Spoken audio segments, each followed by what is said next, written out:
खरं तर मला गुरुजींचा जेव्हा फोन आला, सकाळी निघालो मी 7 वाजता. खरं तर तुमच्या कार्यक्रमाला यायला निघालो.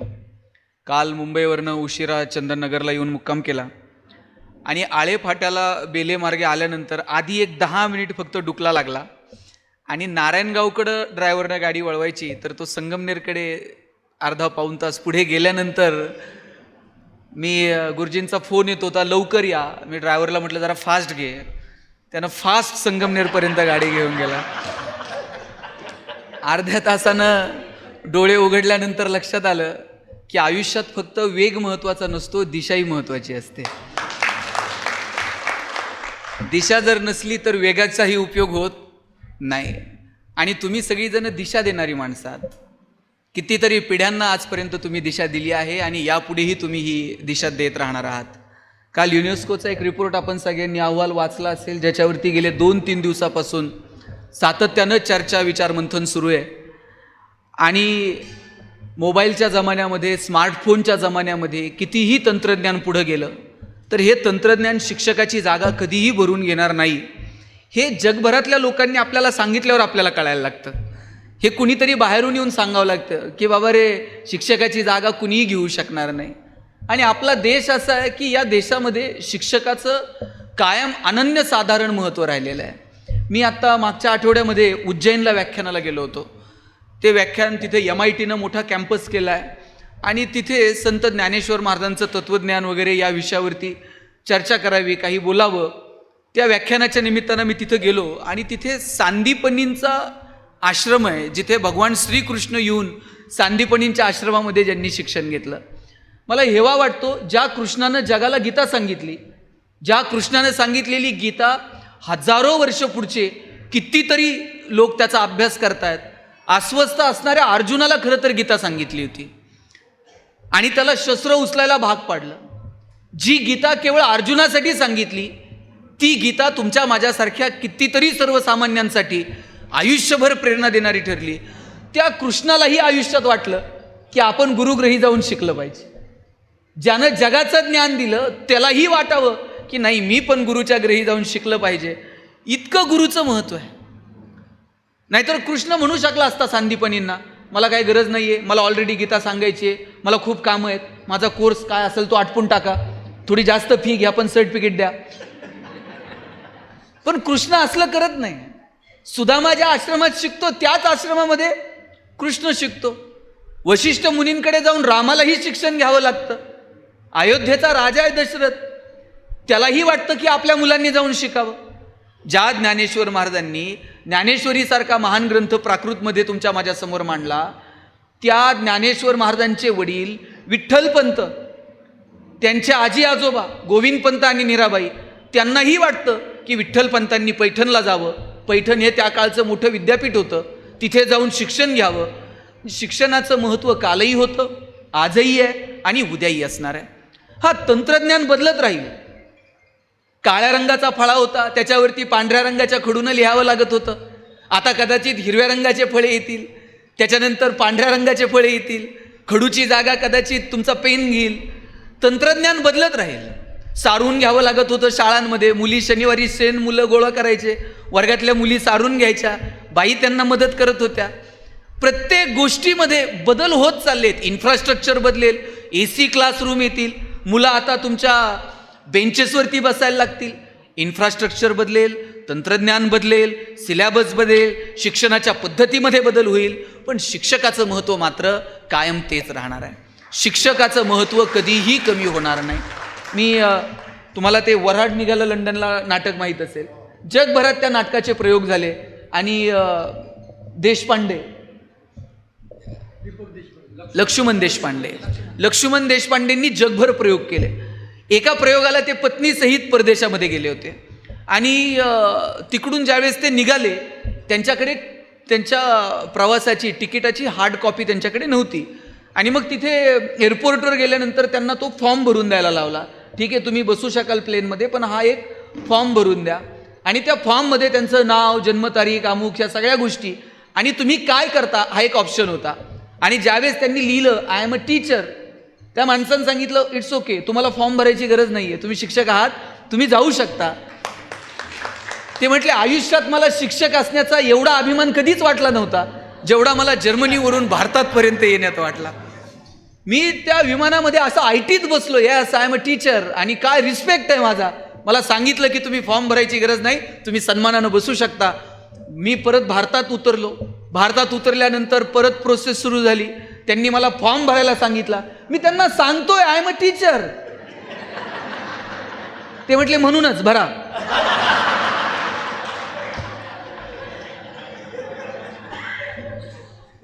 आम्ही कुठे घेऊन चाललोय आमच्या सगळ्या परंपरांना, आणि याला नेमकं कोण कारणीभूत आहे?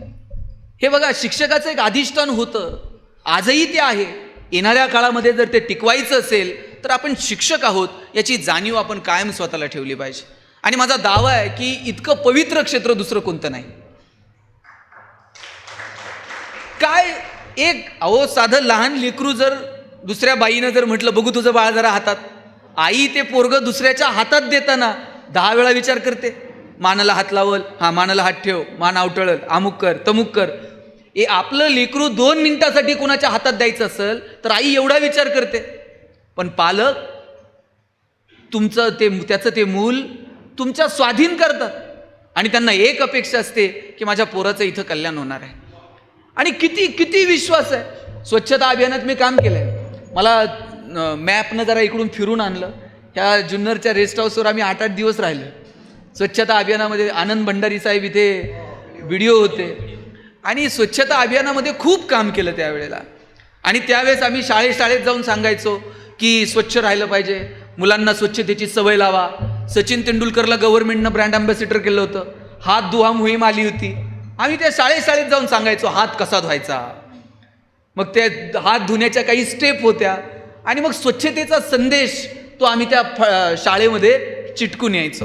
आणि मुख्याध्यापकांना सांगायचो, सगळ्या शिक्षकांना सांगा, हे फक्त मुलांकडनं पाठ करून घेऊ नका, तर प्रत्यक्षात मुलांनी स्वच्छ हात धुतला पाहिजे याची खबरदारी घ्या. एक शिक्षिका होती, तिनं खूप मनावर घेतलं की नाही, हे नुसतं पाठ करून घ्यायचं नाही, मुलांनी प्रॅक्टिकली स्वच्छ राहिलं पाहिजे.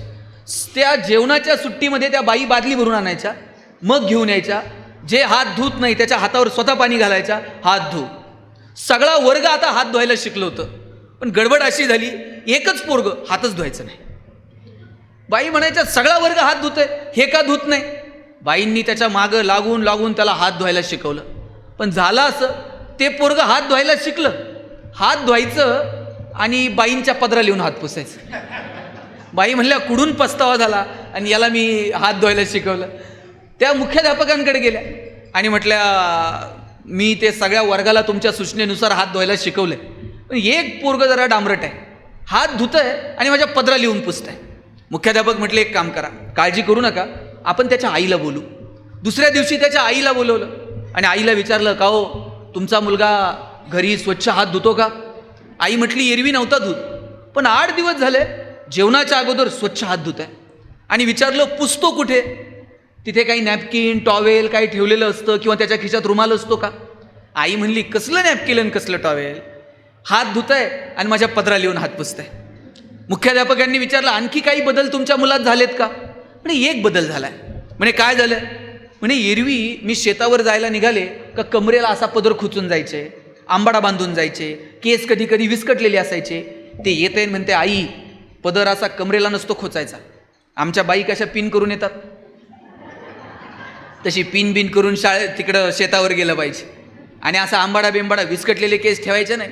आमच्या बाई कशा टापटीप वेणी बिनी करून येतात तसं तू गेलं पाहिजे.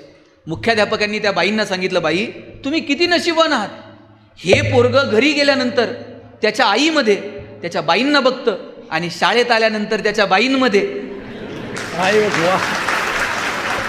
याच्यापेक्षा काय पवित्र असू शकतं मला सांगावं? हे अधिष्ठान तुमचं कधीच कमी होणार नाहीये. तुम्ही चितळे मास्तर नावाचं प्रकरण वाचलंय का? पु ल देशपांडेंचं यूट्यूबवर सापडलं तर आहे का? इतकं सुंदर त्यांनी त्या चितळे मास्तरांचं वर्णन केलेलं आहे. आणि त्याच्या शेवटचा जो भाग आहे ना, शेवटच्या 2 मिनिटाचा, एखाद्या शिक्षकाला हळवं करून टाकेल असा तो भाग आहे. ते चितळे मास्तर रिटायर झाले आणि त्यांना छंद होता की मुलांकडनं वेगवेगळे नाटकाचे प्रयोग करून घ्यायचे, सांस्कृतिक कार्यक्रम बसवून घ्यायचे. आणि चितळे मास्तरांना वाटलं की एखादं छानसं सभागृह आपल्या शाळेत असलं पाहिजे. आणि मग रिटायरमेंट नंतर सुद्धा शाळेमध्ये सभागृह असावं म्हणून ते निधी संकलन करत फिरत होते. आणि त्यांचे अनेक विद्यार्थी मुंबईमध्ये वेगवेगळ्या क्षेत्रामध्ये कार्यरत होते. कोण मंत्रालयात होतं, कोण कुठे होतं. आणि मग ते सगळ्या विद्यार्थ्यांना भेटत होते. आणि त्यांची सवय होती, वर्गात शिकवल्यानंतर वर्गात गेल्यानंतर ते चपला काढून ठेवायचे आणि मग शिकवायला सुरुवात करायची. आणि दुसऱ्या वर्गात जाताना चपला तिथंच ठेवून जायची.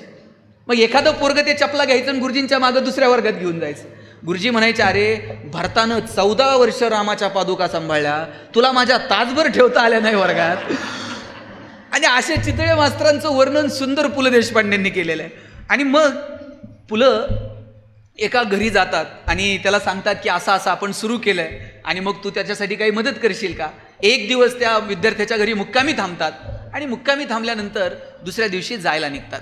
नेहमीच्या सवयीप्रमाणे चितळे मास्तर वरच्या मजल्यावर तशाच चपला विसरून गाडीपर्यंत येतात. आणि मग विद्यार्थ्याच्या लक्षात येतं, मास्तर पुन्हा चपला विसरली. हा पळत पळत जातो, म्हणतो मास्तर थांबा, मी चपला घेऊन येतो. वरती जाऊन बघतो, चपलांचा ढीग असतो. पण त्यानं शेवटचं वाक्य असं म्हटलंय पुलंनी की त्या चपलांच्या ढिगातून विद्यार्थ्याला गुरुजींच्या चपला ओळखणं फारसं अवघड गेलं नाही. ज्या चपलेच्या टाचा सगळ्यात जास्त घासलेल्या होत्या त्याच गुरुजींच्या असल्या पाहिजेत. त्यानं त्या चपला उचलल्या आणि तो गुरुजींपर्यंत घेऊन आला. मी काय सांगू तुम्हाला शिक्षकाविषयी हो. आणि म्हणून तुम्ही शिक्षक आहात, तुम्ही अतिशय पवित्र क्षेत्रात काम करत आहात. आणि त्यात आता तुम्ही सहकारी पतसंस्थेचे चेअरमन, संचालक, सभासद, तुम्ही सहकारातही आहात. या देशाला जर चांगल्या पद्धतीनं गरिबी आणि श्रीमंतीची दरी जर मिटवायची असेल, इथे जर सर्वसामान्य माणसाला काही मदत करायची असेल तर सहकार सोडून दुसरा पर्याय उपलब्ध नाही. 1923ला तुमची स्थापना आहे. 1904ला भारतामध्ये सहकाराचा कायदा आला आणि सहकाराचा कायदा भारतात येण्याच्या अगोदरपासून सहकार चळवळ भारतामध्ये रुजली गेलेली आहे. तुम्हाला गंमत सांगतो, ब्रिटिशांना मद्रासमध्ये काही शेतकऱ्यांना कर्ज द्यायचं होतं आणि ब्रिटिश कर्ज द्यायला घाबरत होते. त्यांना वाटायचं सिस्टीम अशी असली पाहिजे, पैसे त्यांचे आणि कर्जही त्यांचं. मग असं काही करता येईल का. मग फेडरिक निकोल्सन नावाचा एक अधिकारी होता. त्या अधिकाऱ्याला सांगितलं, तू जगाचा दौरा करू नये आणि अशी काहीतरी सिस्टीम आपण डेव्हलप करू की पैसे त्यांचे, कर्ज त्यांचे, ठेवी त्यांच्या. मग त्याला रायफेजन नावाची एक बँक सापडली जर्मनीमध्ये आणि त्यानं अहवाल दिला, रायफेजनच्या तत्वावरती आपण कॉपरेटिव्ह बँक भारतात सुरू करू. आणि फेडरिक निकोल्सनच्या अहवालानुसार पहिली बँक भारतामध्ये सहकारी तत्वावरती चालणारी मद्रासमध्ये सुरू करण्यात आली. नंतर मग सहकारी बँका, सहकारी पतसंस्था, सहकारी दूध संघ, अलीकडच्या काळात सहकारी हाऊसिंग सोसायट्या. 1948-49ला विठ्ठलराव विखे पाटलांनी सहकारी साखर कारखाना सुरू केला आणि मग सहकाराचं जाळं महाराष्ट्रभर पसरलं गेलं. आज पश्चिम महाराष्ट्र ज्या पद्धतीनं सधन आहे किंवा पश्चिम महाराष्ट्रामध्ये ज्या पद्धतीनं सहकाराचं जाळं निर्माण केलं, सहकारी साखर कारखाने आले, कारखान्यांच्या शाळा झाल्या, कॉलेज झाले, गोरगरिबाची पोरं शिकायला लागली, त्यांना सन्मान मिळाला, हे केवळ आणि केवळ सहकारामुळे. म्हणून सहकार हा केवळ संस्थांपुरता नव्हे, ती मानसिकता सुद्धा सहकाराची आपल्यामध्ये असली पाहिजे. आणि लक्षात ठेवा, आपण कुणीच मालक नाही आहोत, आपण ट्रस्टी आहोत, आपण सभासद आहोत. 1923ला कोण होतं पहिलं चेअरमन, त्याच्यानंतरचे मला 5-10 नावं सांगा, मागचे 5-10 संचालक चेअरमनची नावं. आपण ट्रस्टी आहोत. आपल्याला लोकांनी संधी दिली आहे, सांभाळायचं, असं काम करून दाखवायचं, पुढच्या पिढीला हेवा वाटला पाहिजे. अरे ते सभापती, संचालक मंडळ काय सुंदर काम करून दाखवलं. आपण आनंद घ्यायचा त्या पदाचा, टेन्शन घेऊन काम करायचं नाही. तुम्ही कितीही चांगलं काम केलं तर लोक नावं ठेवणार आहेत, वाईट केलं तरी नावं ठेवणार आहेत. चांगलं म्हणणारे पण आहेत आणि वाईट म्हणणारे आहेत, पण स्वतःच्या कामाचा स्वतःला हेवा वाटला पाहिजे. तुकोबा जायला निघाले आणि कुणीतरी विचारलं, तुकोबा काय मिळवलं तुम्ही तुमच्या आयुष्यामध्ये. तुकाराम महाराज म्हटले, कौतुक वाटे झाली या वेचाची. जगाला काय वाटेल मला माहीत नाही, पण आम्ही जे वागलो आमचं आम्हाला मात्र कौतुक वाटतंय. आपल्याला सर कौतुक वाटलं पाहिजे, इतकं चांगलं काम आपण सहकारामध्ये केलं पाहिजे. आणि ते तुमचं ऑडिट कोणतं अ वर्ग आहे, ब वर्ग आहे, अ वर्ग ऑडिटचं आहे, हे तुमचं डिपार्टमेंट ऑडिट करल, तुमच्या परफॉर्मन्सचं ॲप्रायझल करल, विरोधक तुम्हाला सभेमध्ये जा विचारतील, हे सगळं चालू राहील. पण आपल्याला शांत झोप लागली पाहिजे. आम्ही 5 वर्षात जे केलं मनापासून सभासदांच्या कल्याणासाठी केलं, हा भाव कायम तुमच्या मनामध्ये तुम्हाला असला पाहिजे. मला कौतुक वाटतं. मी शिक्षकाचा मुलगा आहे, शिक्षकांशी माझा अतिशय जवळून संबंध आलेला. काल परवा नगरच्या सहकारी प्राथमिक सहकारी बँकेनं, शिक्षकांच्या बँकेनं सहकार मेळावा घेतला होता. विखे साहेब वगैरे, मी त्या कार्यक्रमाला गेलो होतो. अनेक संस्थांशी जवळून संबंध आला. पण सभासदाला जर मृत्यू आला तर त्याला 30 लक्ष रुपये तुम्ही देता. म्हणजे एकीकडे कर्ज माफ करणं हे अनेक ठिकाणी आहे की सभासदाचं जर कर्ज असेल तर त्याला माफी, पण तो गेला तर त्याच्याविषयी कृतज्ञता बाळगून तुम्ही 30 लक्ष रुपये त्याला देता. याच्याबद्दल तुमचं कौतुक करावं तितकं कमी. त्या सभासदाचं योगदान, त्या सभासदाचं गेल्यानंतर त्याच्या कुटुंबावरती येणारी परिस्थिती, या सगळ्या गोष्टीचं आपण भान ठेवलं पाहिजे. आणि मी का म्हणतो माहिती आहे का, सहकाराची गरज आहे.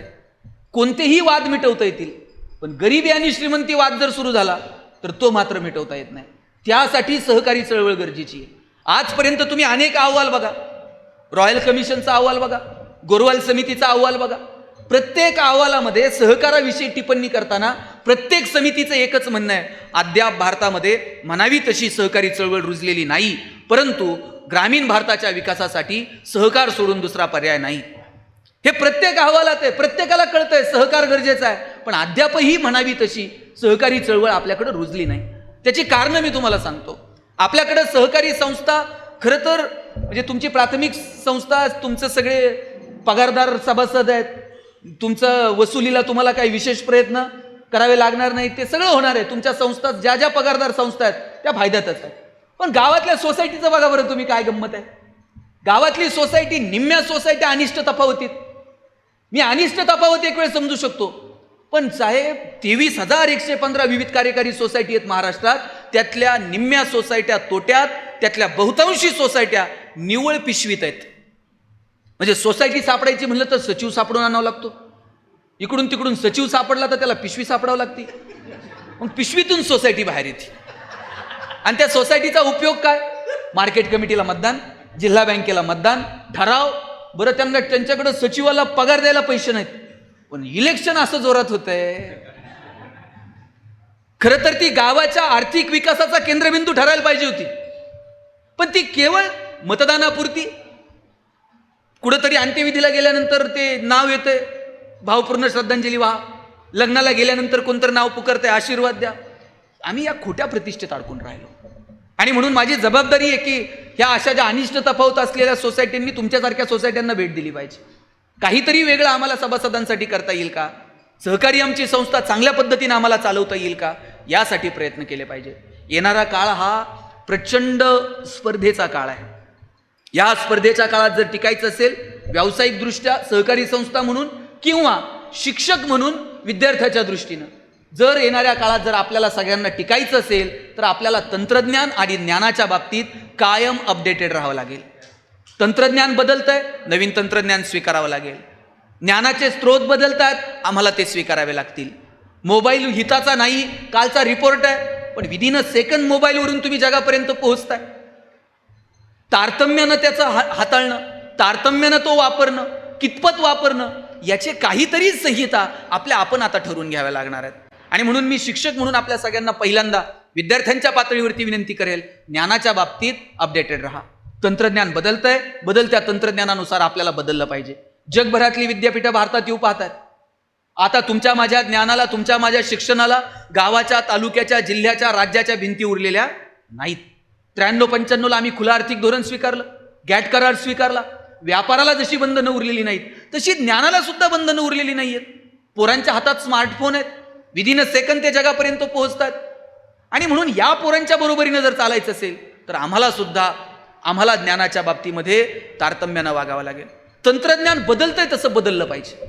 आणि जी माणसं तंत्रज्ञानासुद्धा बदलत नाहीत, ती माणसं काळाच्या ओघात टिकत नाहीत. माणसं काय, तुम्ही तंत्रज्ञान सुद्धा बघा. तुमच्या सगळ्यांचे लग्नाचे फोटो कोणत्या कंपनीच्या कॅमेऱ्यावर काढलेत मला सांगा? वैभव, 100% कोडॅक.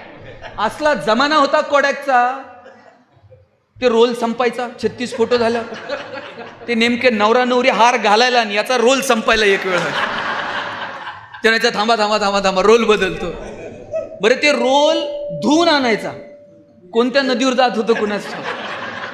त्याच्यातले 5-10 फोटो जळायचे. फोटो जळणे काय शब्दप्रयोग होता.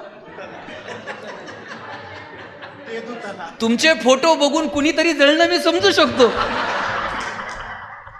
पण फोटो धुताना जळणं आणि मग ते कॉडॅकचा जमाना होता. आता कॉडॅक कुठं तर आहे का? केवळ आणि केवळ डिजिटल टेक्नॉलॉजी कॉडॅकनं स्वीकारली नाही, कॉडॅक मागं पडलं. आपल्या पिढीनं पहिला फोन आयुष्यातला कोणत्या कंपनीचा घेतलाय? 3310, 1100, 3315.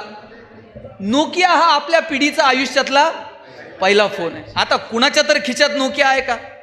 असला तरी ते सेपरेट एक बॅटरी याची लवकर लो होते म्हणून ठेवलेला असू शकतो, नाहीतर आता कुणाकडेही नोकिया. अँड्रॉइड टेक्नॉलॉजी जर नोकियानं स्वीकारली असती तर आज नोकियाचा जमाना असता. नवीन तंत्रज्ञान नोकिया स्वीकारू शकलं नाही, काळाच्या मागे पडलं. तुम्ही टीव्ही बघता की नाही? बघता का? जाहिरात लागल्यावर काय करता? चॅनल बदलता. आपल्याला घाई असते, इकडचं काय चाललंय, लगेच आपल्याला दुसरा चॅनल लावायचा असतो. फक्त एकमेकांना रिमोट फेकून मारायचं राहिलेलं असतं. मी तर म्हणतो जाहिरात लागली ना, चॅनल बदलू नका, जाहिराती पहा.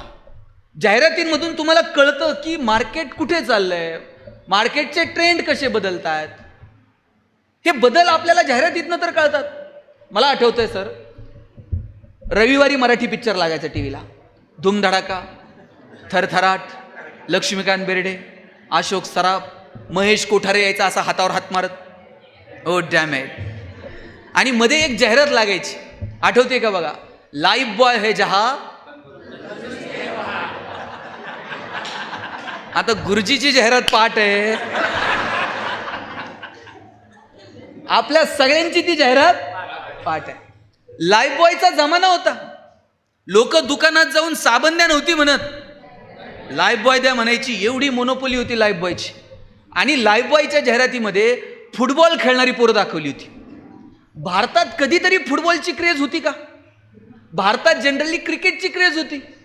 पण लाईफ बॉयचा जमाना होता. कुणी विचारायचं त्यांना फुटबॉल खेळणारी पोरं का दाखवलीत? लाईफ बॉय आणल ते बाजारात विकलं जात होतं.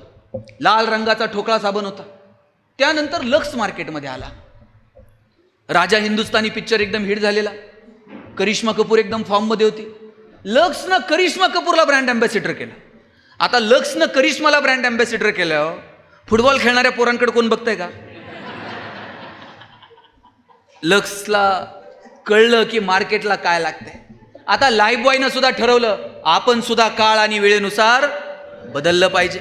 फुटबॉल खेळणाऱ्या पोरांकडे कोण बघायला तयार नाही. आणि मग आपण सुद्धा टार्गेट ऑडियन्स बदलला पाहिजे, टार्गेट ग्राहक बदलला पाहिजे. आणि मग त्यांनी ग्राहक कॉन्सन्ट्रेट केला, कॉलेजचे तरुण तरुणी. लाईफ बॉय गोल्ड नावाचा गुळगुळीत साबण बाजारात आणला आणि जाहिरात केली ती कॉलेजच्या एका मुलांना आणि मुलीनं. ते मुलगा असा गाडीवर ते दोघं चाललेले असतात. मुलगी उतरते, रागात निघून जाते. मुलगा विचारतो काय झालं? मुलगी म्हणते पसीने की बदबू से परेशान. मुलगा घरी जातो, लाईफ बॉय गोल्डनं आंघोळ करून येतो. लाईफ बॉयला कळलं आता ठोकळा फुटबॉल खेळणारा साबण उपयोगाचा नाही. आणि मागच्या 2 वर्षामध्ये कोरोनाच्या काळात एक तरी साबण असा होता का जो जाहिरात करत होता, आमचा साबण सुगंधी आहे, आमचा साबण वापरल्यानंतर तुम्ही गोरे व्हाल? असं कोणतं तरी साबण सांगत होता का? कोरोनाच्या काळात कुणाला गोरं व्हायचं पडलं होतं? प्रत्येक साबण एकच जाहिरात करत होता, 99.9% कीटाणू से मुक्ती. त्यांना कळलं होतं 2 वर्षात फक्त हेच सांगावं लागतंय, हात धु कीटाणू से मुक्ती. आणि साहेब मला मोतीचं अजून कळलेलं नाही.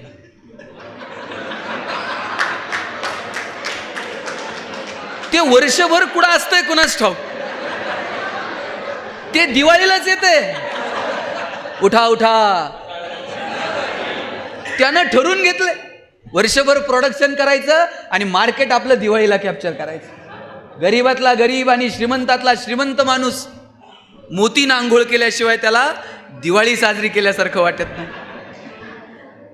आणि हे सगळं जाहिरातींनी बिंबवलंय. हो, कधीतरी आपल्याला वाटलं होतं का आपण जन्माला आलो कधी सॅरेलॅक, कॉम्प्लॅन, बोर्नव्हिटा होतं का? मग आता प्रत्येक आईला वाटतंय पोराची हाईट वाढली पाहिजे, कॉम्प्लॅन द्या म्हणते. हे जाहिरातींनी बिंबवलं. मला वाटतं की तुमच्या हातात जी मुलं आहेत ना, यांना फक्त नोकरीसाठी तयार करू नका, केवळ त्यांना मार्कांसाठी तयार करू नका. त्यांना समाज कळला पाहिजे, समाजातले प्रश्न कळले पाहिजे, मार्केट कळलं पाहिजे, उद्योग व्यवसाय कळला पाहिजे, समाजकारण राजकारण कळलं पाहिजे. नागरिकशास्त्र फक्त 20 मार्कांसाठी पोरांना शिकू नका. त्यांना राज्यघटना समजली पाहिजे, त्यांना मूलभूत तत्व समजली पाहिजेत, त्यांना देश त्यांचा वाटला पाहिजे, त्यांना त्यांची माती त्यांची वाटली पाहिजे. नोकरी आणि उदरनिर्वाह एवढाच शिक्षणाचा अर्थ नाही, हे पहिल्यांदा आपण समजून घेतलं पाहिजे. आम्ही आमच्या पोरांना फक्त नोकऱ्यांसाठीच तयार करतोय. आता तर पद्धत आली आहे 11वी 12वी कॉलेजलाच जायचं नाही, क्लासला ॲडमिशन घ्यायचं. आईबापानं पण सांगितलेलं आहे प्रॅक्टिकल काय करायचं नाही, 11वी 12वी नीट GEE हे एका परीक्षेसाठी तुम्ही फक्त पोरं तयार करतात. केवळ त्या गुणपत्रिकेला आलेली गुणांची सूज म्हणजे गुणवत्ता नाहीये. केवळ एका परीक्षेसाठी मुलांना तयार करू नका. त्या सगळ्याच्या पलीकडे जाऊन आता आमच्या तर एका मित्राच्या मुलाचा IITला नंबर लागला. परवा त्याचे वडील मला सांगत होते, अहो काय सांगायचंय, प्रत्येक क्लासवाला येतोय आणि त्याचं हे मागतोय, आम्ही त्याचा फोटो इथं लावू, त्या बदल्यात तुम्हाला कम्प्युटर देऊ, त्या बदल्यात तुम्हाला लॅपटॉप देऊ. रिझल्ट विकणारे आईबाप. त्या पोराला IIT करताना तुम्ही शिकवताय काय? रिझल्ट जर 10,000-20,000साठी जर तुम्ही एखाद्या क्लासला विकणार असाल, तुम्ही कोणत्या मानसिकतेत मुलांना घडवताय? माझी हात जोडून विनंती आहे सगळ्या शिक्षकांना, हा देश जर कुणाच्या हातात आहे ना तर तुमच्या हातात आहे. येणारी पिढी कशी घडवायची हे सर्वस्वी तुमच्या हातात आहे. आत्ता तुम्ही तुमच्या मुलांना स्वाभिमान शिकवा, आत्ता तुम्ही तुमच्या मुलांना उद्योग व्यवसाय व्यापार शिकवा, आत्ता तुम्ही तुमच्या मुलांना देशासाठी जगणं ह्या भावना तुम्ही तुमच्या लेकरांमध्ये निर्माण करा. ह्या भावना जर आपण त्यांच्यामध्ये निर्माण करू शकलो नाही, केवळ नोकरी नोकरी नोकरी, त्याला सांगून टाकलंय नोकरी नाही लागली तुझं लग्न पण होत नसतं, त्याच्या डोक्यात एकच नोकरी. आणि पोरं इतकी हुशार आहेत, लग्न झाल्यावर नोकरी सोडून देते, ते लग्न जमेपर्यंतच नोकरी करते. कुठेतरी पतसंस्थेवर तर लागेल, कुठं मार्केट कमिटीला तर चिटकन, नोकरी लागली लग्न झालं नोकरी सोडताय. ही भावना अहो इतकी वाईट अवस्था आहे. आज मुलीच्या आईवडिलांना टेन्शन नाही तेवढं मुलाच्या आईवडिलाला टेन्शन आहे. वय वर्ष 30 ते 35 वयोगटातली 5-50 पोरं बिन लग्नाची आहेत. सोलापूरला मोर्चा काढला पोरांनी कलेक्टर ऑफिसला, लग्न जमत नाही म्हणून. आता कलेक्टरला एवढंच काम आहे का यांना पुरी बघायच्या? सिद्ध करा स्वतःला, रांगा लागतील, पण स्वतःला सिद्ध करण्यासाठी अपेक्षित असणारी गुणवत्ता आम्ही त्यांना देत आहोत का? आमच्याकडे एकाचं लग्न जमेना, त्याच्या मित्रानं सांगितलं टेन्शन घेऊ नको, म्हटला मुलीकडचे बघायला आले ना पगार जरा वाढून सांगायचा. तो म्हणलं जमतंय. मुलीच्या वडिलांनी विचारलं पगार किती? हा म्हणला 1.5 लाख. मुलीचे वडील म्हणले तुझ्याकडे बघून तर वाटत नाही 1.5 लाख असं. हे म्हणताय तसा फिक्स 1.5 लाख आहे, कटिंग करून 8,000 हातात येतो म्हणलं. तुम्ही किती दिवस स्वतःला फसवणार आहात? अरे लात मारील तिथून पाणी काढेल असं नेचर असलं पाहिजे. ती धमक जर तुम्हाला तुमचं ज्ञान देत नसेल, तुमच्या उदरनिर्वाहापुरतं जर ज्ञान तुम्हाला तुमची व्यवस्था देत नसेल, तर आम्ही नेमकं काय शिकलो आणि कशासाठी शिकलो हा प्रश्न आपण स्वतःला विचारला पाहिजे. माझी विनंती आहे, उदरनिर्वाह हा शिक्षणाचा एक छोटासा टप्पा आहे, त्याच्यासाठी तर मुलांना तयार कराच, पण एक व्यापक दृष्टी, त्यांचा कॅनव्हास वाढला पाहिजे. व्यापक दृष्टीनं त्यांना जगाकडे समाजाकडे बघितलं पाहिजे. ही दृष्टी तुम्ही या लेकरांमध्ये निर्माण करा. परवाचा प्रसंग बघितला आपण, MPSCचा अभ्यास करणारे 2 मुलं मुली, त्या मुलीचं सिलेक्शन झालं आणि मुलाचं झालं नाही. त्या मुलानं त्या मुलीला कुठे गडाच्या पायथ्याला नेऊन तिची हत्या केली. मी माझ्या अनेक मित्रमैत्रिणी MPSCचा अभ्यास करतात, UPSCचा अभ्यास करतात. मी ज्या वेळेस त्यांच्याशी गप्पा मारायला जातो ना, मला त्या पोरांचा हेवा वाटायचा. ती मुलं बोलताना म्हणायची की दादा आम्ही जरी एखादी परीक्षा पास नाही झालो तरी आम्ही घटना अभ्यासतो, आम्हाला भूगोल इतिहास कळतं, आम्हाला सायन्स कळतं, आम्हाला टेक्नॉलॉजी कळते, आम्ही जगाच्या स्पर्धेत टिकण्यासाठी अपेक्षित असणारं ज्ञान या 4-5 वर्षात ग्रहण करणार आहोत. एक परीक्षा नाही पास झालं म्हणून बिघडलं कुठं? लाखो लोक परीक्षेला बसतात, जागा शेकड्यात आहेत, हजारात आहेत, तेवढ्याच लोक नोकरीला लागणार आहेत. पण MPSCचा UPSCचा अभ्यास करताना घटनेनं एखाद्याला जगण्याचा अधिकार दिलेला आहे, कुणाला तरी नकार देण्याचा अधिकार दिलेला आहे.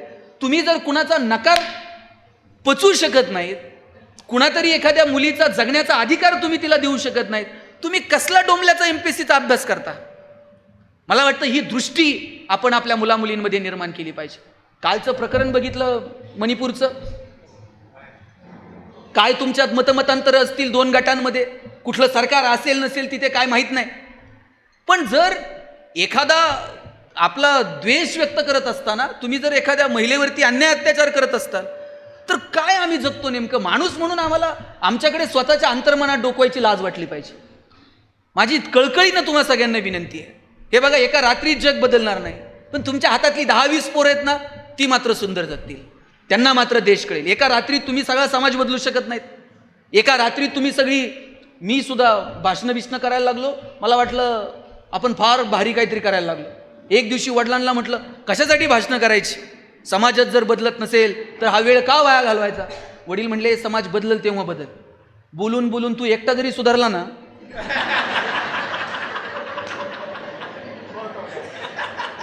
तरी आमच्या दृष्टीनं खूप मोठं झालं का. तेव्हा सर जग बीग बदलेल मला माहीत नाही, पण तुमच्या वर्गातली पोरं बदलतील की नाही? 4 पोरं तुम्ही चांगली घडवताल की नाही? अमर्याद क्षेत्रात मर्यादित काम करण्यापेक्षा मर्यादित क्षेत्रात अमर्याद काम करू.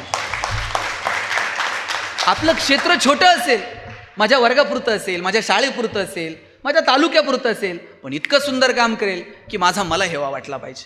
मला वाटतं इतकं सुंदर काम करणं ही येणाऱ्या काळामध्ये आपली जबाबदारी आहे. आणि म्हणून जगणं हे केवळ साधनांनी सुंदर होत नाही. जगणं हे निवळ तुमच्या इन्फ्रास्ट्रक्चरनं सुंदर होत नाही. त्याच्यासाठी तुमचं मन सुंदर असलं पाहिजे. तुमची अस्थिरता कुठेतरी संपली पाहिजे. कुठेतरी तुम्ही स्थिर झालं पाहिजे. कधीतरी अंतर्मनात डोकावून बघितलं पाहिजे. काय ज्ञानोबांचा अभंग आहे, ऋणू झुनू रे भ्रमरा, सांडितो अवगुणू रे भ्रमरा. किती गोड बोलावं. मला ज्ञानोबांचा इतका हेवा वाटतो. आपल्यापैकी कुणी असं आहे का, त्यांनी सांगावं, उद्या तुमची पोरं आमच्या वर्गात आणून सोडा, कल्याण झालं म्हणून समजा. मी चंदननगरवरनं बस करतो तुमच्या शाळेत. ज्ञानोबांचा कॉन्फिडन्स काय बघा.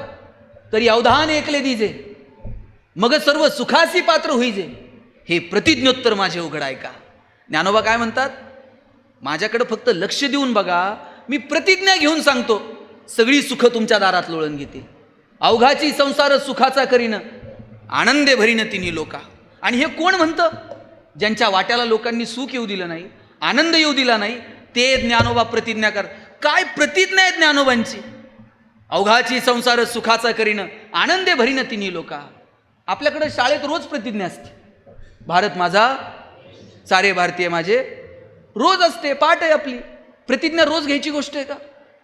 एकदाच घ्यायची असते आणि आयुष्यभर पाळायची असते. आपल्याकडे शाळेत रोज असते.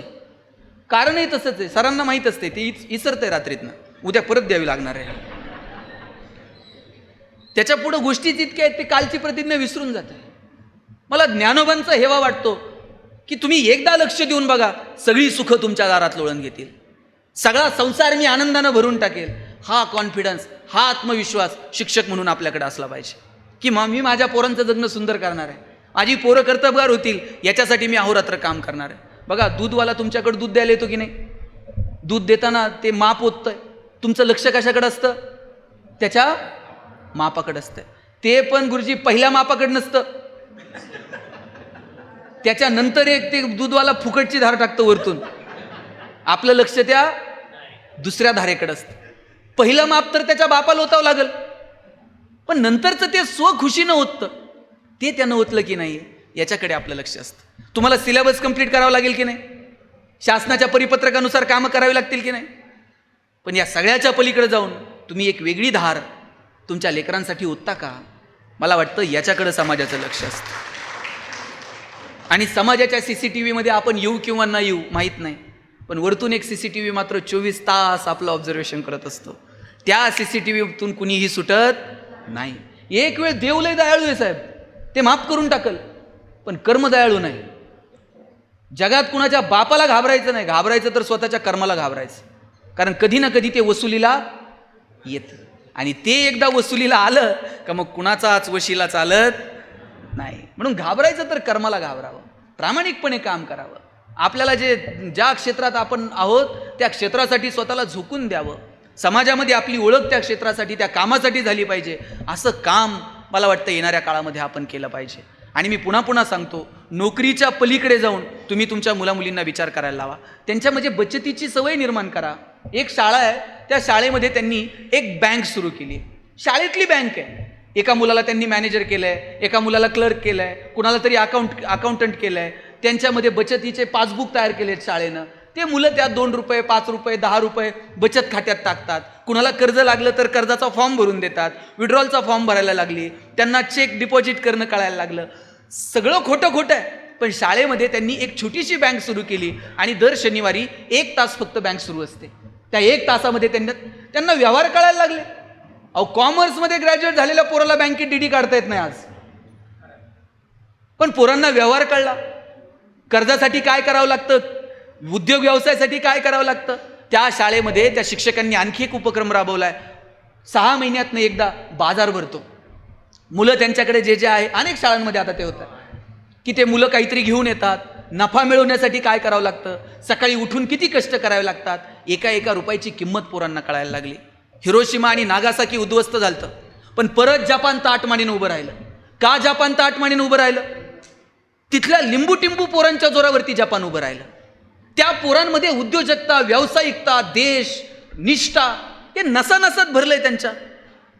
मला वाटतं हे आम्हाला आमच्या लेकरांमध्ये निर्माण करावं लागेल. पोरांना उद्योग व्यापार कळला पाहिजे. मला सांगा, दुबईमध्ये काय होतं 84-85 पर्यंत? दुबईमध्ये फक्त तेलाचे पैसे होते. आज दुबई कुठे? जगातला सगळ्यात बिझीएस्ट एअरपोर्ट दुबई, जगातला सगळ्यात प्रॉफिएस्ट मॉल दुबई. तेलाचे पैसे होते, पण प्रॉपर वेनं तेलाचे पैसे युटिलाइज केले. आज जगात कुठल्या कुठे दुबई निघून गेलं.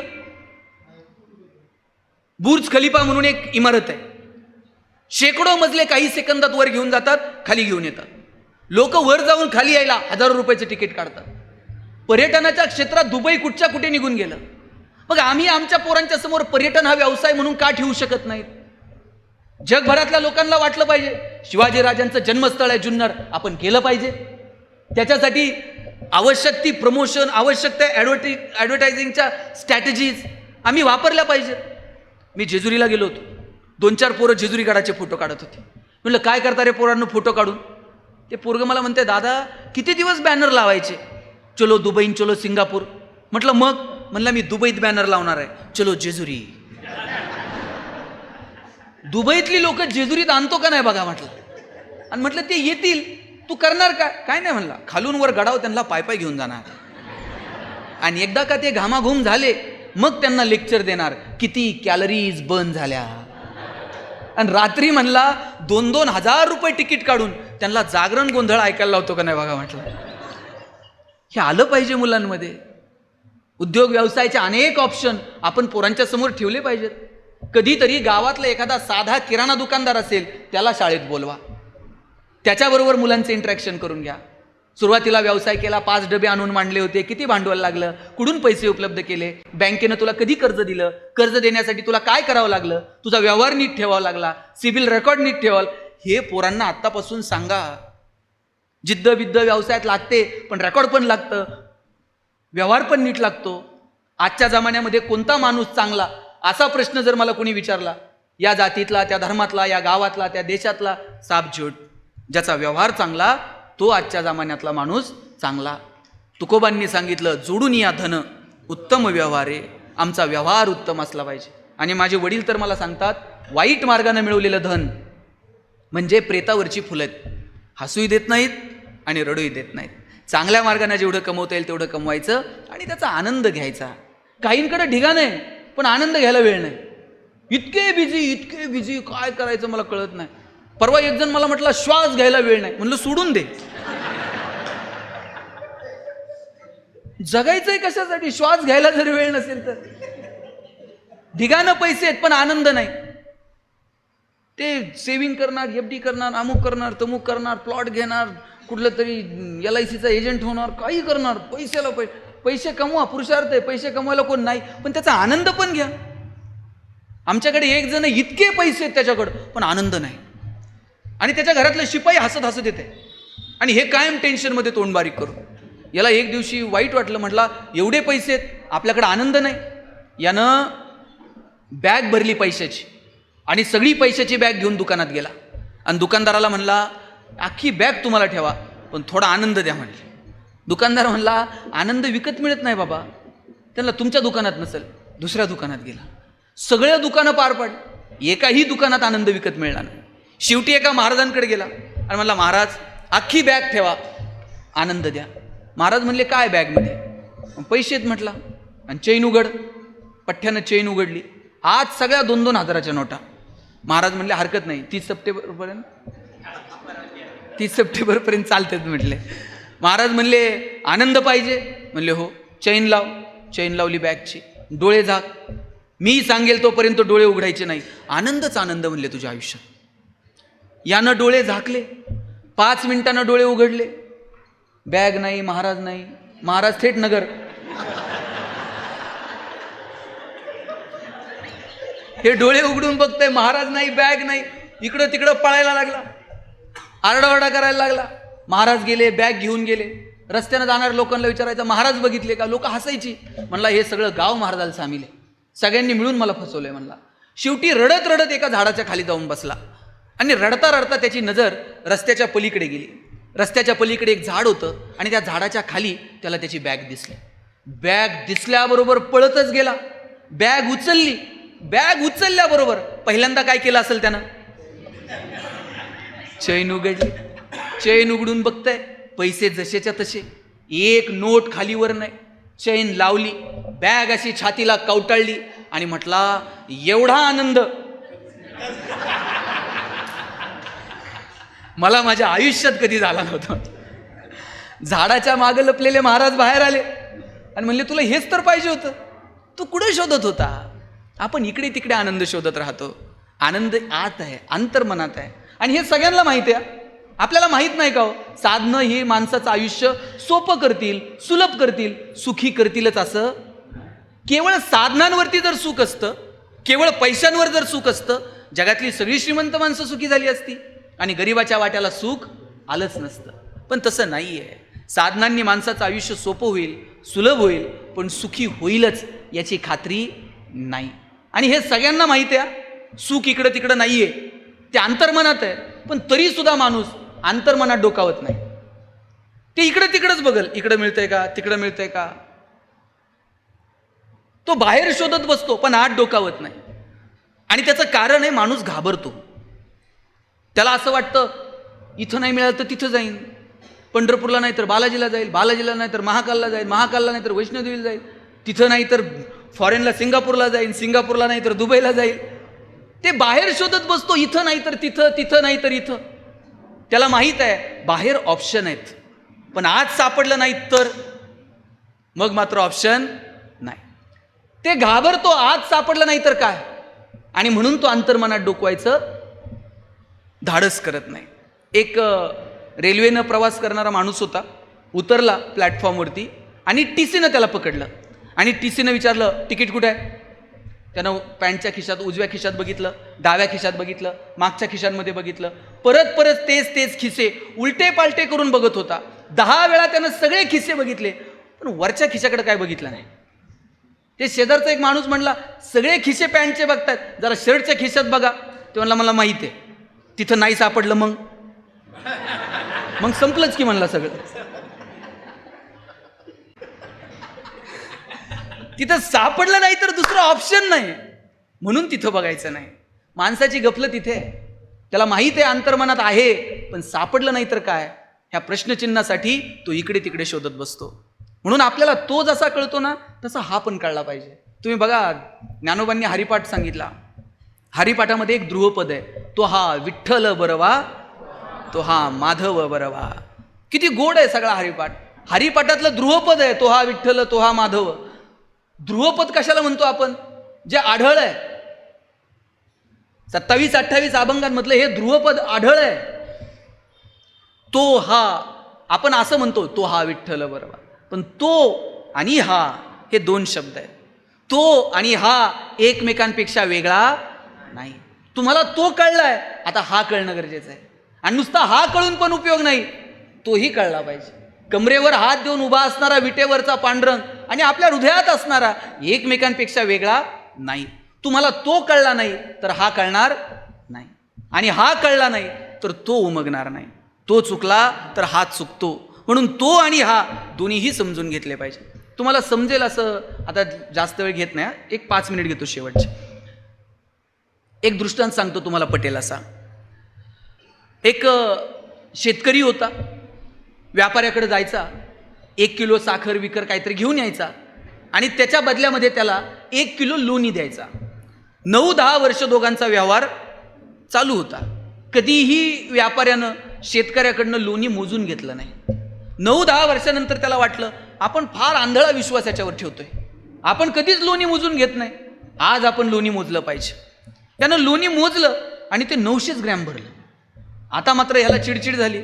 10 वर्षाचा हिशोब करता किती लोणी कमी आलं. हा साखर घ्यायला आला आणि यानं विचारलं, तुझ्यावर विश्वास ठेवला, कधी माफ केलं नाही आणि तू 900 ग्रॅम लोणी देतो, आता इथून पुढं आपला व्यवहार बंद. शेतकरी व्यापाऱ्याला म्हणला, साहेब आम्ही सामान्य माणसं आहोत, आम्हाला फार व्यवहार कळत नाही, माझ्याकडं म्हणला तराजू आहे, माप नाही, तुम्ही घेतलेली दिलेली साखर एका पारड्यात ठेवतो,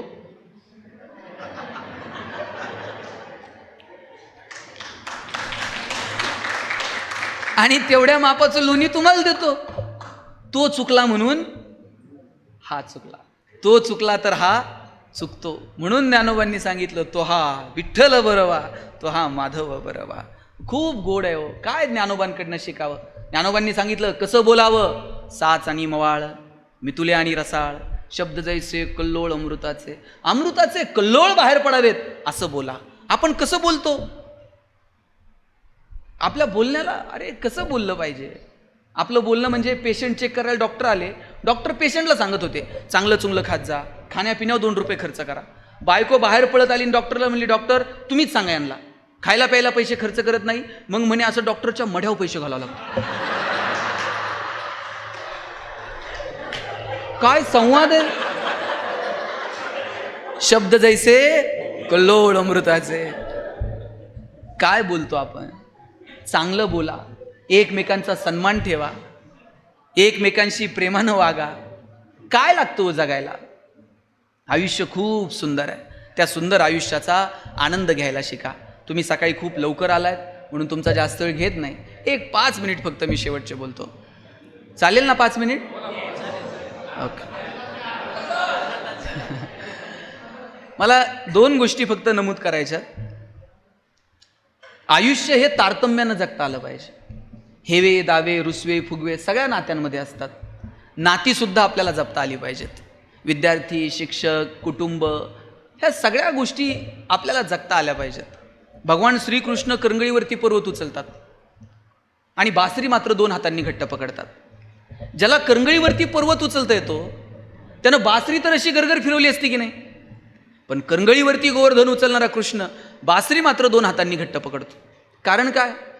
कृष्णाला माहीत आहे पराक्रम हा रणांगणात गाजवायचा असतो आणि नात्यांमध्ये प्रेम जपायचं असतं. आपण उलट केलं. आपण रणांगणात पराक्रम गाजवले, रणांगणात शस्त्र ठेवून दिले आणि नात्यांमध्ये पराक्रम गाजवले.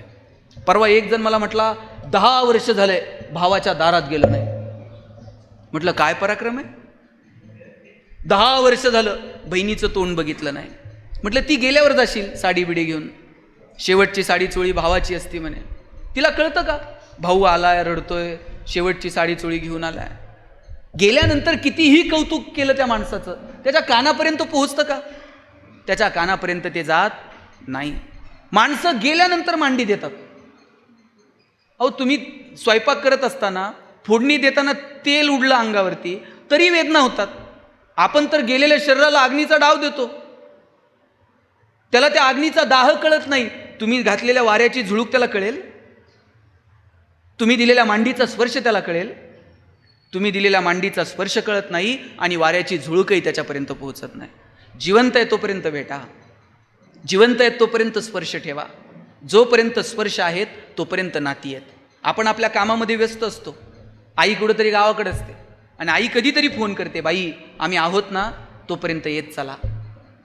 जेव्हा आई असं म्हणेल आम्ही आहोत तोपर्यंत येत चला, तेव्हा हातातली कामं बाजूला ठेवा आणि भेटून घ्या. नंतर ना स्पर्श ना आठवणी, फक्त आठवणी ना सहवास. आणि ही नाती काय प्रेम आहे नात्यांमधलं. अहो ज्ञानोबांना आणि त्यांच्या भावंडांना माणूस म्हणून जगायचा अधिकार मिळावा म्हणून आईबापांनी स्वतःचा देहत्याग केला. याच्यापेक्षा काय प्रेम असतं मला सांगा आईवडिलांचं. आणि म्हणून ज्यांच्याकडे म्हातारी माणसं घरात आहेत त्यांनी ती जपली पाहिजे. तुम्ही आजही आता धोंड्याचा महिना आता जावंच लागते. आजही किती लगबग आहे, 10 वर्ष झाली लग्नाला, 20 वर्ष झाली, तरी म्हातारीला वाटतंय जावई आला पाहिजे, लेक आली पाहिजे. तुम्ही जाऊन बघा, ती दारात पळत येते, लंगडत लंगडत दारात येईल, तुमच्या गालावरून हात फिरवेल, भाकरीचा तुकडा ओवाळून टाकेल, पाणी ओवाळून टाकेल, गालावरती तिचे ओठ लावेल. काय मजा आहे त्या स्पर्शामध्ये आईच्या.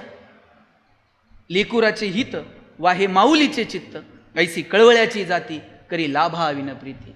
आणि आईचं जेवढं प्रेम आहे, माझं तर म्हणणं आहे, बापाचं पोरावर जेवढं प्रेम असतं ना, त्याच्यात थोडं तर जास्त प्रेम बापाचं त्याच्या पोरीवर असतं. ज्या दिवशी मुलगी जन्माला येते त्या दिवशी बापाच्या मनात 2 विचार चमकून जातात. एक मुलीचं लग्न आणि दुसरं मुलीचं शिक्षण. 1-1 रुपया बाप बाजूला काढून ठेवतो. स्वतः फाटलेली तुटलेली चप्पल घालल, पोरीला मात्र चांगले शूज घेऊन देईल. स्वतः फाटलेलं बनियन घालल, पण पोरीला मात्र चांगला ड्रेस घेऊन देईल. बाप स्वतः सायकलवर कामाला जाईल MIDCत, पण पोरीला मात्र कॉलेजला जायला गाडी घेऊन देईल, बसचा पास काढून देईल, तिच्या हॉस्टेलची फी भरल. पोरीच्या लग्नात तर बाप असा फेटाबिटा घालून मिरवत असतो. बापाची मान अशी उंच असते. कन्यादान झालं ना, कितीही मोठा बाप असला तरी मान खाली घालतो. पोरीचा हात जावायच्या हातात देतो आणि सांगतो, तळहाताच्या फोडाप्रमाणे जपली, सांभाळून घ्या. दिवसभर बापाच्या डोळ्यात थेंब येत नाही, पण पोरीची गाडी एकदा निघून गेली ना, मग मात्र खांबाच्या पलीकडे जाऊन एकटाच रडतो. तो बाप असतो. ही नाती परत नाहीत. डोक्यावर पदर घेतलेल्या नऊवारीतल्या म्हाताऱ्या, टोपी बिपी धोतर घातला, ही शेवटची पिढी हो. ही माणसं परत औषधाला सुद्धा सापडायची नाहीत. ज्यांच्याकडे ही माणसं आहेत त्यांना जपा, त्यांच्यासोबत संवाद ठेवा, त्यांच्यासोबत स्पर्श ठेवा. भाऊ भाऊ, बहीण भाऊ, ही नाती. अहो, ज्ञानोबा समाधीला जायला निघाले, निवृत्ती महाराज रडायला लागले. आणि निवृत्ती महाराजांना विचारलं नामदेवरायांनी, का रडता दादा? आकाशात कितीतरी तारे येतात आणि निखळतात, आकाशाला त्याचं दुःख का वाटावं? निवृत्ती महाराज पुढे आले आणि म्हटले, नामदेवराया, ज्ञानाची आणि माझी भेट कालही होती, आजही आहे, उद्याही असेल, पण भाऊ म्हणून हे सगुण रूप परत कधी बघायला मिळायचं नाही, म्हणून डोळ्यात पाणी आलं. काय म्हणायचं या संवादाला? ज्ञानी यांचे ज्ञानी, योगियांचे योगी असणारे ज्ञानोबा ताटी लावून बसले. कुणी म्हणायचं ज्ञानोबांना ताटी उघडा? एवढीशी बहीण पुढे आली आणि तिने आवाज दिला, चिंता क्रोध मागे सारा, ताटी उघडा ज्ञानेश्वरा. अहो, बहिणीनं आवाज दिला म्हणून भावानं ताटी उघडली आणि ज्ञानाचा हा प्रपंच आपल्या समोर आला. ही नात्यांमधली मजा नाही? हा नात्यांमधला आनंद नाही? मला वाटतं हा नात्यांमधला आनंद आम्हाला बाळगता आला पाहिजे, त्याची गंमत आम्हाला घेता आली पाहिजे. जोपर्यंत स्पर्श तोपर्यंत नाती. तुम्हाला एक उदाहरण सांगतो आणि थांबतो. तुम्हाला सुधामूर्ती माहीत आहे? सुधामूर्तींनी लिहिलेला एक प्रसंग आहे. त्यांनी लिहिलं होतं, मी ज्या घरात रेंटनं राहायचे त्या घराच्या शेजारी एक प्राजक्ताचं झाड होतं. त्या प्राजक्ताच्या झाडाची फांदी अशी खिडकीपाशी आलेली होती. अभ्यासाला मी खिडकीत बसले की त्या फांदीवरून हात फिरवायचे. आता त्या फांदीलाही माझ्या स्पर्शाची सवय होऊन गेली होती. मी त्या झाडासोबत बोलायचे. आता ते झाडही माझ्या बोलण्याला प्रतिसाद द्यायला लागलं होतं. कधीतरी पानांची सळसळ ऐकायला यायची, कधीतरी प्राजक्ताच्या फुलांचा सडा पडायचा.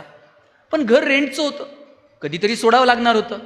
घर आता सोडायचं, काळजावर दगड ठेवला आणि झाडाला सांगितलं की आता 2 दिवसांना आम्ही जाणार आहोत, परत भेट होईल की नाही मला माहीत नाही. पुढचे 2 दिवस ना पानांची सळसळ ऐकायला आली, ना प्राजक्ताच्या फुलांचा सडा पडला. ते झाडही जणू हळवं होऊन गेलं होतं. पण जायचंच होतं, सगळं सामान गाडीत भरलं. आता मलाही गाडीत बसायचं, पण मला वाटलं शेवटचं त्या झाडाला भेटून यावं. शेवटचं म्हणून त्या झाडाला भेटायला गेले. शब्द सुचत नव्हते, म्हणून थेट झाडाच्या खोडाला घट्ट मिठी मारली आणि रडायला लागले. 2 मिनिट माझे डोळे बंद होते. गच्च झालेले डोळे 2 मिनिटांनी उघडले आणि बघते तर काय, बाजूला प्राजक्ताच्या फुलांचा सडा पडलेला होता. जणू ते झाड सांगत होतं, रडू नको, भेटू पुन्हा कधीतरी, जा आता छान, घे निरोप माझा. मी निघून गेले. 1-2 वर्षांनी मी पुन्हा त्या गावात आले आणि कुणाला तरी विचारलं, का हो, आमच्या जुन्या घराच्या शेजारी एक प्राजक्ताचं झाड होतं, ते अजून आहे का? तेव्हा कुणीतरी म्हटलं, झाड तसंच आहे, फक्त खिडकीपाशी आलेली फांदी मात्र सुकून गेली. जोपर्यंत स्पर्श आहेत तोपर्यंत नाती आहेत. ज्या दिवशी स्पर्श संपले त्या दिवशी नाती संपली.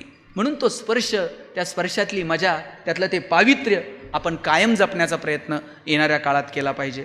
आणि घरामध्ये म्हातारी माणसं असली पाहिजेत, वडीलधारी माणसं असली पाहिजेत. आपल्या मुलांना ज्ञानोबा तुकोबा आपण समजून सांगितले पाहिजेत. आपल्या पोरांना संविधान आपण समजून सांगितलं पाहिजे. एक चांगला माणूस म्हणून आपल्याला आपल्या लेकरांना घडवता येईल का, याच्यासाठी प्रयत्न करा. शेवटचं एक उदाहरण सांगतो आणि थांबतो. मी परवाच वाचलं. मला असं का वाटतं माहिती आहे का, घरात म्हातारी माणसं असली पाहिजेत.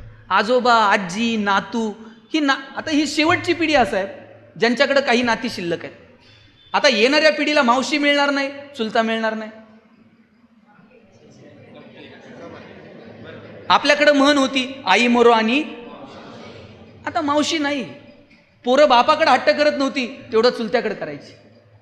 बापाला म्हणायला घाबरायची. मग चुलता कुठंतरी नोकरीला असणार, मग त्या चुलत्याला फोन करणार, नाना गावाला येताना हे आणा, तात्या ते घेऊन या. चुलताही त्याच्या हट्ट, पोरांचे हट्ट पुरवत नाही तेवढे चुलते पुतण्यांचे हट्ट पुरवत होते. एकच जण नोकरीला लागायचा, बाकीचे दोघं तिघं गावाकडे शेतीला असायचे. मग जे नोकरीला लागले त्याची कायम सोसायटी. माझ्या वडिलांची सोसायटी रिटायरमेंट नंतरही भरावं लागली. जबाबदाऱ्या स्वीकारत होती ही माणसं. तुमची पिढी अशी आहे की ज्यांना जबाबदाऱ्या स्वीकारण्यामध्ये आनंद वाटत होता. आता आम्हाला जबाबदाऱ्याच काय आहेत? आम्हाला ना बहिणींची लग्न करायची, ना आम्हाला भावांचं कुणाचं शिक्षण बघायचं आहे. आम्हाला एकच फ्लॅट घ्यायचा आहे पुण्यात, त्याचंच कर्ज कर्ज कर्ज कर्ज, हप्ते हप्ते हप्ते हप्ते हप्ते हप्ते, एकच गाडी घ्यायची, गाडी गाडी गाडी गाडी. अहो ही पिढी, यांनी भावांना पाईपलाईन करून दे, कोणाला शेती घेऊन दे, बहिणींची लग्न कर, बहिणींच्या पोरांची शिक्षण कर. पैसे, पगार किती किती पगार होता गुरुजी नोकरी? पहिला पगार किती होता? 200-500 रुपयांनी नोकऱ्या सुरू झाल्या. आता माझे वडील मुख्याध्यापक म्हणून रिटायर झाले, 15,000 रुपये पगार होता. 7वा वेतन आयोग नव्हता. आता पेन्शन 30,000 असेल त्यांना. या लोकांकडे पैसेच नव्हते, पण आनंदी होती ही माणसं. इथून जर बायको कधी म्हणली, आता नारायणगावहून जर बायको कधी म्हणली ना, चला जुन्नरला जाऊ, किल्ल्यावर जाऊन येऊ, गाड्या नव्हत्या आपल्याकडं. मित्राची गाडी घ्यायची, त्याच्यात निम्म रॉकेल निम्म पेट्रोल. निम्म्या रस्त्यात आल्यावर गाडीतलं पेट्रोल संपणार, मग गुरुजींनी गाडी वाकडी करायची, टाकीत फुकायचं. टाकीत फुंकणं हा प्रकार फक्त भारतात आहे. जगाच्या पाठीवर कोणत्या देशात हे तंत्रज्ञान असेल असं मला तर वाटत नाही. आणि ती गाडी वाकडी केल्यानंतर बायको असं बघायची, कोणत्या मुहूर्तावर यांची माझी गाठ पडली कोणाच ठाऊक. अशात बायकोनं नुसता खांद्यावर हात ठेवू द्यावं, कित्येकांच्या गाड्या बिना पेट्रोलच्या किल्ल्यावर गेल्या. पैसे नव्हते पण आनंद किती होता. आता पगार एवढे, एसी गाड्यांमध्ये नवरा बायको निघतात. बायको तिकडच्या खिडकीतनं तिकडे बघते, नवरा इकडच्या खिडकीतनं इकडे बघते. ड्रायव्हर मधल्या आरशातनं दोघांकडे बघतो. हे बोलत का नाही? त्यांना अडचण काय? पैसे वाढत गेले पण संवाद कुठे होरपळून गेला हे मात्र कळलं नाही. नात्यांमधला तो संवाद आहे ना, तो मात्र कायम ठेवला पाहिजे. मी का म्हणतो घरात म्हातारी माणसं पाहिजेत? मी परवा एक किस्सा वाचला. त्यानं लिहिलं होतं, मी एस टीतनं फिरत होतो, लोणावळ्याला आमची एस टी थांबली आणि एस टी स्टँडवर एक आजी भुईमुगाच्या शेंगा विकत होती. मी गेलो, आजीकडनं शेंगा घेतल्या, गाडीत येऊन खात होतो. गाडी निघायला उशीर होता. 2 मिनिटानं बघितलं, जिच्याकडनं शेंगा घेतल्या ती आजी अशी लंगडत लंगडत गाडीकडे येत होती. मी ज्या एसटीत बसलोय त्याच एसटीत आजी आली. तिची भिरभिरती नजर कायतरी शोधत होती. माझी आणि आजीची नजर झाली. आजी मला म्हणली, ए बाबा घावला एकदाचा, ये इकडं. मी घाबरतच आजीकडे गेलो. म्हणलं, आजी माझं काही चुकलं का? ती म्हणली, तुझं काय नाही चुकलं, शेंगा घेतल्या आणि पळत एसटीला आला, तुझ्या आठाने राहिली की माझ्याकडे. आजीला म्हणलं, आजी आठाने द्यायला एवढ्या लांब आली आणि तुझी शेंगाची पाटी तिकडं उघडी ठेवली होय. आजी म्हणली, आंधळ्याची गुरं देव राखत असतो. आजी आठाने द्यायला एवढ्या लांब आली. आजी म्हणती, तुझ्या आठाने जर माझ्याकडे राहिले असते तर ते परत करायला मला पुन्हा जन्म घ्यावा लागला असता. पोरगा म्हटला, नसती गाडबेड झाली तर हे पैसे कुणाला तरी देऊन टाकायचे. त्यावर म्हातारी म्हणती, लोकाच्या पैशावर पुण्य नाही कमवता येत, तुझे तुला राहू दे, मग बघू काय असेल ते. कोणत्या पुस्तकातून शिकायचं हे मला सांगा. हे कोणत्या ग्रंथातून आम्ही हे तत्वज्ञान शिकायचं मला सांगा. घरात ही म्हातारी माणसं असावी लागतात की ज्यांच्याकडे हे जगण्याचे धडे आपण आपल्या पोरांना देता यावेत. आजोबांना सगळं जग बघून झालं आहे. आजोबाच मित्र आता काय त्यांचं राहिलेलं नाही आहे. सगळी दुनियादारी बघून झाली. आजोबांचा शेवटचा मित्र जर कोण असेल तर त्यांचा नातू असतो. आणि नातवाला अजून सगळं जग बघायचं आहे. त्याचा पहिला मित्र जर कोण असेल तर त्याचे आजोबा असतात. ही जी नाती आहेत ना, या नात्यांमधली मजा घ्या, आनंदानं जगा. तुम्हा सगळ्यांना तुमच्या भावी आयुष्यासाठी खूप साऱ्या शुभेच्छा देतो. मी प्रत्येक भाषणाच्या शेवटी सांगत असतो, माझे वडील शिक्षक, आमचं घर पत्र्याचं, आणि त्या पत्र्याचं सगळ्यांची घरं स्लॅबची, आमचं एकटंच पत्र्याचं. मी आईला म्हणायचो, आई सगळ्यांची घरं स्लॅबची, आपलंच पत्र्याचं का? आई म्हणायची, तुझे वडील शिक्षक आहेत म्हणून घर पत्र्याचं. म्हणलं शासनाचा GR आहे का? ती म्हणायची, बाबा घर गरम व्हायला लागलं का तुला कळतं, उन्हाळा सुरू झाला आहे. घर गळायला लागलं, पावसाळा सुरू झाला आहे. शेजारच्या स्लॅबच्या घरात उन्हाळा कळत नाही, पावसाळा कळत नाही. खास ऋतूंची ओळख व्हावी म्हणून भूगोल शिकवणाऱ्या तुझ्या बापानं असलं मॉडेल उभं केलं म्हणायचं. काय मजा आहे. मला वाटतं ही मजा घेता आली पाहिजे. पगार किती आहे, पेन्शन किती आहे सोडून द्या. 60-65ला जर आलात, दोनच प्रश्न तुम्हाला, तुम्ही आज सगळेजण आहात, रिटायरमेंट नंतर जेव्हा एकमेकाला भेटाल ना, त्यावेळेस तुम्ही दोनच प्रश्न एकमेकाला विचारणार. पहिला प्रश्न, तब्येत कशी आहे, आणि दुसरा, मुलं काय करतात. याच्यापेक्षा तिसरा प्रश्न विचारणार का? बॅलन्स किती आहे, किती एकर आहे, काहीच विचारत नाही. आता सरांना जर विचारलं मुलं काय करतात, एक पोरगा MPSCतून अधिकारी झालाय, पोरगी डॉक्टर झाली, अभिमानानं सांगणार का नाही? हे सांगण्यासाठी मुलांवरती वेळ द्या. स्वतःच्या मुलांना जसा वेळ देता तसा तुमच्या वर्गातल्या पोरांना वेळ द्या. आणि तुमची रक्ताची पोटची पोरच पोरं नसतात.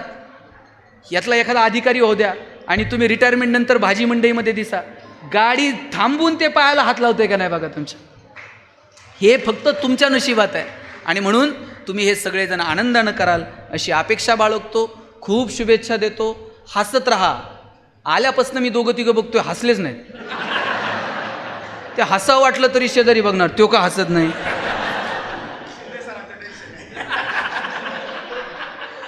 तुम्ही ठरवलंय का ह्या पॅनलच्या लोकांनी हसायचं, यांनी तुझ्याकडे रागानं बघायचं? बरं, हसायला काय पैसे लागतात का? माणसाला, जनावरांना आजी हसता येते का? तुम्ही शिनकूर करायला गोठ्यात गेलाय आणि म्हशीनं छान स्माईल दिली, म्हैस म्हणते का प्लीज वेलकम इन गोठा? फक्त माणसाला हसता येतं. म्हणून हसत राहा, मस्त आनंदानं राहा. तुम्हाला आनंदी राहायचंय? किती जणांना आनंदी राहायचंय? मागं तुम्हाला दोघी तिघी का तुम्ही राहायचंय सगळ्यांना आनंदी? नक्की. दुसरा प्रश्न विचारतो, आनंदी राहायचंय का आनंदी आहात हे जगाला दाखवायचंय? खरं सांगा. राहायचं असेल तर सोपं आहे, पण माझा दावा आहे आपली गडबड झाली आहे. आपल्याला आनंदी राहायचं नाही आहे. आपण आहोत हे जगाला कळलं पाहिजे, याच्यासाठी सगळी धडपड आहे. लाखो रुपये खर्च करून लोक परदेशात जातात, काहीच बघत नाहीत. त्याच्या डोक्यात एकच असतंय, फोटो काढतंय, स्टेटस ठेवतंय. त्याला बघण्यात इंटरेस्ट नाही आहे, मी कुठं आहे हे जगाला कळलं पाहिजे, याच्यात इंटरेस्ट. बरं, स्टेटस ठेवलं तर चूक नाही आहे, मोबाईल आहे, ठेवता येत आहे, ठेवलं पाहिजे. पण खरं दुःख कधी आहे माहिती आहे? ज्याच्यासाठी स्टेटस ठेवलं त्यानं जर बघितलं नाही, सगळ्या ट्रिपचे पैसे वायाला गेले. तुम्हा सगळ्यांना खूप साऱ्या शुभेच्छा. No once more, no retake for any moment. So please please please dear friends, keep smiling.